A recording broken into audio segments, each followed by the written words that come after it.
A ver, analicemos rápidamente lo que acaba de pasar en la Cámara de Diputados, porque se armó un debate de alta tensión que define el rumbo de nuestra política exterior. La diputada de Morena, María Magdalena Rosales, subió a tribuna con la postura sumamente firme, confrontó directamente a la oposición acusándola de ignorar la realidad internacional y presentó videos crudos de la crisis en Cuba, médicos operando a oscuras tras apagones de más de 20 horas y ciudadanos sin energía para cubrir sus necesidades básicas. El punto central del análisis es cómo la legisladora desglosó el impacto del cerco financiero, explicando que la falta de refacciones y el bloqueo bancario impiden la llegada de combustible y medicinas vitales como la insulina. Con esto justificó firmemente las acciones del gobierno de Claudia Sheinbaum, defendiendo el envío de barcos de la Marina con ayuda humanitaria bajo la premisa de que México siempre debe actuar por solidaridad histórica. Un choque ideológico total. Por un lado, la doctrina del humanismo internacional, por el otro, el cuestionamiento sobre el uso de los recursos. Las posturas están sobre la mesa.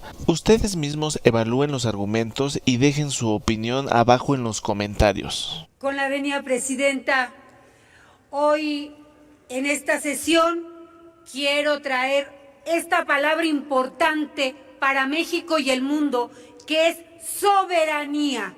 Parece que algunos legisladores de la oposición no saben lo que es eso, pero tienen que estar pendientes de lo que pasa en el mundo y de lo que pasa en Cuba, porque en este momento tenemos que ver qué sucede con la soberanía de un pueblo, de una república digna que ha defendido su sistema político y ha defendido a su pueblo. Y que cuando no se entiende qué es soberanía, pues simplemente se deja pasar todo lo que sucede en el mundo y no hay más que palabras reprobatorias o ignoran totalmente el tema cuando en este país está sucediendo un genocidio. Sí, me permite, diputada, la diputada Bernal también. ¿Con qué objeto? Presidenta, para realizarle una pregunta a la oradora, por favor. Sí, le permite una pregunta a la diputada Bernal. Es muy triste y lamentable lo que desafortunadamente está pasando en Cuba y considero que las mexicanas y los mexicanos deberíamos de estar bien informados sobre las afectaciones que trae consigo también eso a nuestro país, sobre todo cuando vivimos en un mundo globalizado. Entonces, me gustaría que la oradora nos explicara cómo afecta el bloqueo económico, que ahora también incluye los energéticos y también en temas de salud. Esa es mi pregunta, oradora. Gracias. Adelante, diputada. Gracias por la pregunta y antes de contestarla, quisiera una moción de ilustración. Se concede la moción de ilustración a la diputada María Magdalena. Tú sabes lo que significa operar todos los niños que lleguen a emergencia en un salón de operación durante 15, 24, 36 horas sin electricidad en la institución. Los apagones tienen su influencia dentro de la sociedad y nuestro hospital no es la excepción.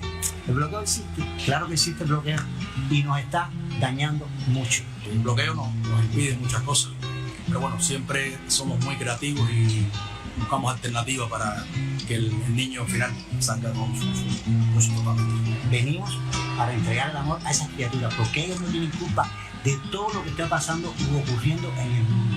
A Trump le diría que sea un poco más humano, solo eso. Tanta importancia tienen los niños cubanos como los norteamericanos. Nosotros somos cubanos, nosotros somos una gran familia y como familia tenemos que protegernos unos a otros. No tengo niños, pero por eso todos los demás lo hago como si fueran niños, fueran los míos. Yo amo mi patria y esta es mi trinchera. Yo defiendo mi país todos los días, salvando niños. Esta es mi trinchera en este instante, de defender la humanidad. La patria se defiende salvando la vida de los niños que tanto lo necesitan. Que tiembla la injusticia cuando lloran los que no tienen nada que perder. Que tiembla la injusticia cuando llora el aguerrido pueblo de Fidel. Que tiembla la injusticia cuando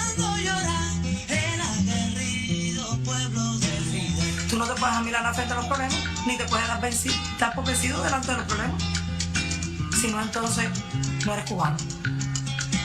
Si tú te das por vencido, tú no eres cubano. Pues el cubano no se vence. El cubano lucha. Entonces, es difícil, pero muy posible.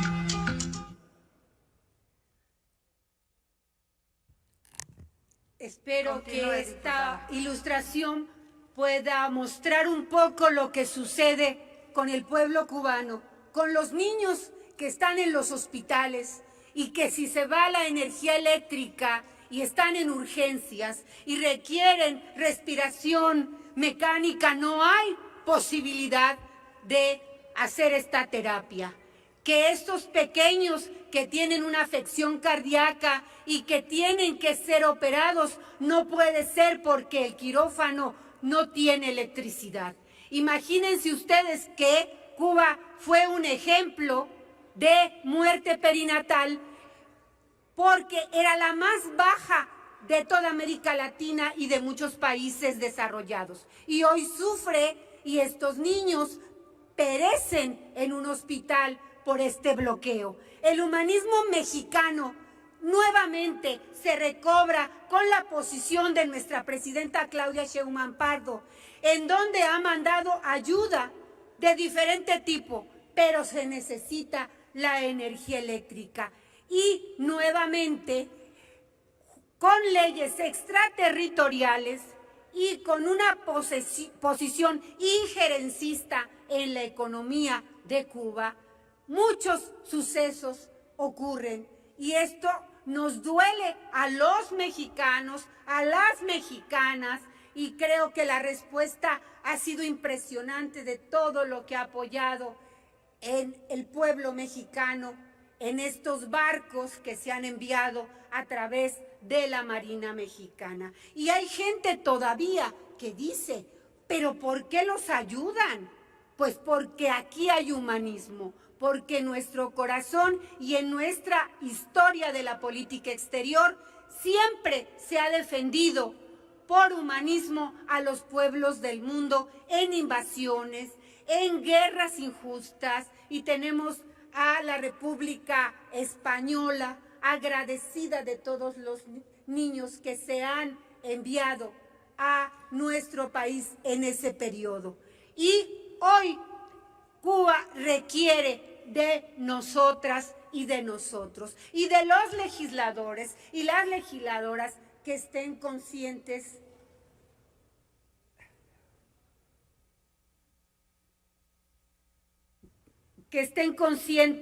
de lo que sucede en un país hermano. Ahora son ellos. ¿Con qué objeto, diputada? A la oradora, por favor, si me lo permite. Adelante. Gracias, presidenta. ¿Nos pudiera explicar la oradora en qué otras esferas afecta el bloqueo energético a la sociedad cubana, por favor? Sí, antes de responder quisiera otra moción de ilustración para que vean que es la salud, pero que también son otros elementos. Por favor. A ver si acepta la moción de ilustración. Las calles más transitadas de La Habana. Cada uno de los transeúntes tiene su historia. Muchos de ellos llevan más de 22 horas sin electricidad, no pudieron acceder al agua y salen a trabajar, o como se dice en buen cubano, a luchar para garantizar que llevar a la mesa. Un sufrimiento y castigo colectivo provocado por la asfixia de la política estadounidense. El impedir que Cuba pueda acceder a mecanismos financieros para obtener combustible, el impedir que los barcos puedan llegar a Cuba con el combustible, afecta extraordinariamente toda la economía del país. El país está enfrascado en una transformación de la cultura energética, y que no solamente es la matriz, sino también la forma de trabajar y de pensar el tema energético, pero eso también requiere de financiamiento. Y si no hay acceso a esos financiamientos, vamos a estar muy limitados a la hora de poder actuar. ¿Y qué pasa con los sectores más vulnerables de la población, como los discapacitados? ¿Cómo enfrentan diariamente este cerco que viene a obstaculizar aún más su calidad de vida? En aquellas personas con discapacidad cuyo núcleo está compuesto por personas que se encuentran en esta situación en su totalidad, o que vivimos solos, ¿no? y cómo van a cocer sus alimentos, van a cocinar sus alimentos cuando no tienen electricidad y tienen solamente una unidad eléctrica para cocinar, o no les puede llegar el gas porque sencillamente no se puede comprar, no lo podemos adquirir por la situación, o sea, por la medida justamente del bloqueo. Muchos de esos cubanos están hoy a la espera de un tratamiento, de un procedimiento quirúrgico, sencillamente sufren patologías para las cuales no tienen acceso. Sí, como usted ve, son muchos las esferas de la sociedad las que padecen este bloqueo económico que de verdad es genocida si ustedes ubican a la salud, pero también para que lleguen los médicos, las enfermeras y todo el personal de salud sin gasolina, sin medios de transporte, y esto afecta también a la producción de los medicamentos. Si bien muchos de ellos, igual que nuestro país, vienen de otros países lejanos, este bloqueo impide siquiera que llegue la insulina para los diabéticos, que la insulina es vital y la insulina de acción rápida tiene que ser fabricada en otros países que tienen esta tecnología. Pero también afecta a otros países, a nosotros mismos, cuando su ciencia avanza en las vacunas contra el cáncer y ellos no pueden comerciar con nosotros. ¿Cuántas vidas se salvarían? ¿Cuántos pies diabéticos no se cortarían en México si el bloqueo no existiera? Pero las amenazas avanzan y ahora los bancos, toda la parte financiera del mundo le bloquea, eliminando la posibilidad de utilizar tarjetas de crédito como Visa, como Mastercard. Es ahogar a la economía cubana para que no pueda comprar nada, pero tampoco para que pueda vender algo que se requiera. La industria no tiene refacciones. Las refinerías, ¿cómo van a cambiar los repuestos si se impide que lleguen? Todo esto es la esfera de lo que afecta la agricultura, los fertilizantes, y si bien el ingenio cubano tiene posibilidades de mantener viva una sociedad con un sistema económico que el pueblo eligió, no puede ser que estemos en total ineptitud como mundo ante lo que sucede con países como Cuba, como otros países, con la misma Palestina, sabiendo que todos los días se asesinan de manera violenta y armada. Pero en Cuba también sucede. En Cuba hay fallecidos debido a este bloqueo económico, nuevamente digo, genocida, con leyes extraterritoriales y faltando a la Carta de Naciones Unidas, que explica precisamente no al injerencismo de ningún país y menos de las potencias que tienen todo contra pueblos que carecen de tantas cosas. Y no es lástima ni conmiseración, lo que tiene que haber es justicia para Cuba y los pueblos que sufren este injerencismo y estas intervenciones inhumanas. Muchísimas gracias, Presidenta. Muchísimas gracias a todos.